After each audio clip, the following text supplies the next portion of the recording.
So I'm Diane Yeager, and I teach physical science, and I've been here at West Carrollton for 26 years.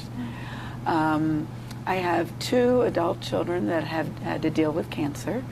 My husband and I have been together we've been married for 20 years, and I have 4 children and 4 stepchildren.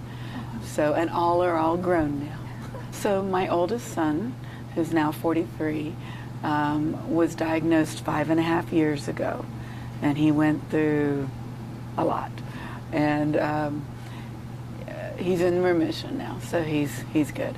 My daughter, she found out a little over 2 years ago, and so she's still dealing with post-testing and things like that. She will be 31 shortly. Heartbreaking. The first thing you think of is that it shouldn't be my children. I've already lived my life. It should be me. Mm-hmm. And we had just a year ago lost my mother to cancer, so it was just a lot at one time. Mm-hmm. And to think, why them? Mm-hmm. Well, they were 2 different cancers. So the first one was leukemia, and he had to go through the chemo. He had a port, like a hole in his chest, and all for his medication. The second one, my daughter's, hers was ovarian, and she was pregnant when they found out. And so it was a little more traumatic in that case, where they ended up having to deliver the baby early because they needed to remove the cancer. The baby's doing fine now. A lot of it was babysitting grandchildren, their children. With my son, it was taking turns to go up to the James in Columbus to be with him. So we rotated a lot so that he always had somebody with him. And on the days I wasn't in Columbus, I was babysitting his daughter. And then with my daughter, I basically went down and lived with them for several weeks. Because the baby was in ICU. So they were in and out of the hospital a lot, and that way I stayed home with their other daughter. So they actually did probably better with this than I did. They met every challenge head on. They were very strong, dealt with things as it came.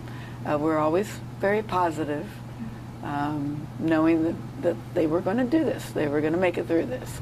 It was a little harder with my older son because his situation was a little more possibilities of losing him. Mm-hmm. It was a greater possibility of him not surviving. But he wasn't going to let that change things. Definitely. Yeah. Keeping that positive attitude was a big help, yes. Mm-hmm. The main thing was they just kept plugging along. Mm-hmm. So I think when my son came home, it was tough, first of all, because his daughter didn't recognize him because he had no hair and all of this, and she was clinging on to me. When she finally realized who it was, she was good and all, but you could see in him, and he had to keep trying to stay, and I would have lost it, and he didn't. The James were wonderful. They were helpful, they were warm, welcoming. They let us be there really all the time.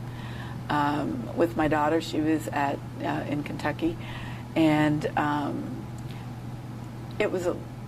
could be in with the baby in the ICU, but my other granddaughter couldn't see her sister, and so that was tough. But they were still very supportive. Very supportive.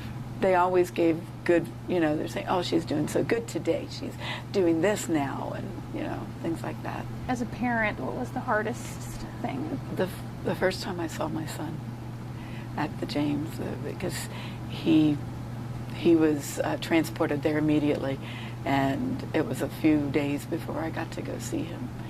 And it was just, it was very hard to hold together, knowing that I didn't want to bring him down, but it was hard to see him like that. Don't expect your children to be that vulnerable and all.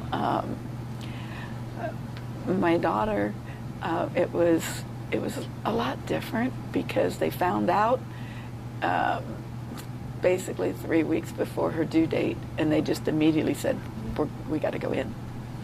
And it was a shock because they didn't even know about the cancer, even though she had ultrasounds all throughout the pregnancy.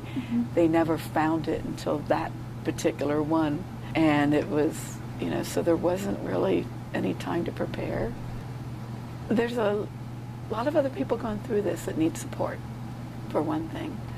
I think also, so those who are out there that maybe haven't experienced this might understand what other people go through when this takes place. So they have empathy. They can maybe be supportive. Again, each situation is different, and depending on the person involved, people that are involved themselves, need that extra support to know that they're still okay. They might look different for a while, but they're still okay.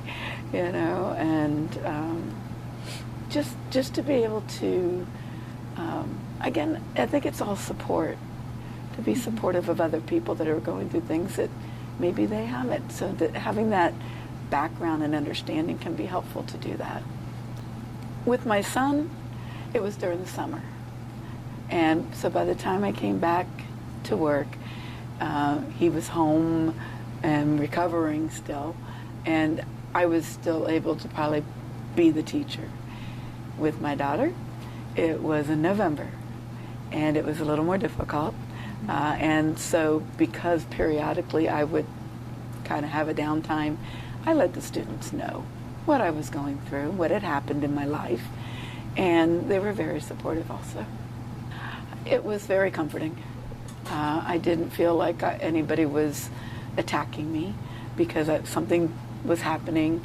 From a student, they should always be supportive of their teachers, knowing that they have lives outside of the school building, that things happen to them just like things happen to the students. And that sometimes they're very, they're hard things to deal with. And all, but yet we still come in and we're still here for the students. We just sometimes have to put on that brave face, or sometimes we can't. And they just have to understand that it's just human. Right. So my oldest son has gone 5 years without a reoccurrence. So they indicate that he is in remission. Not that it can never come back, but at least less likely. His was leukemia. My daughter is still going. She has gone through a little over 2 years. She still has 3 years to go before she's considered in remission. Her tests are always good. So right now there's no signs of it returning. It was ovarian cancer. So she did lose part of her reproductive organs. And so having another child, which they would like to do, may or may not happen. So they deal with that too. I guess the one thing that really kept us going was faith. My church choir had a prayer chain, and they're always, we call them the warriors, the prayer warriors. And they always had my kids on there, and anytime anybody has somebody. And it just, I think a lot of it was just faith that things were going to be okay. Hi, I'm Miss Brown, school counselor for last names A through F. I am a 1995 graduate of West Carrollton, and this is my 26th year educating students at the high school. I absolutely love my job and the students I serve.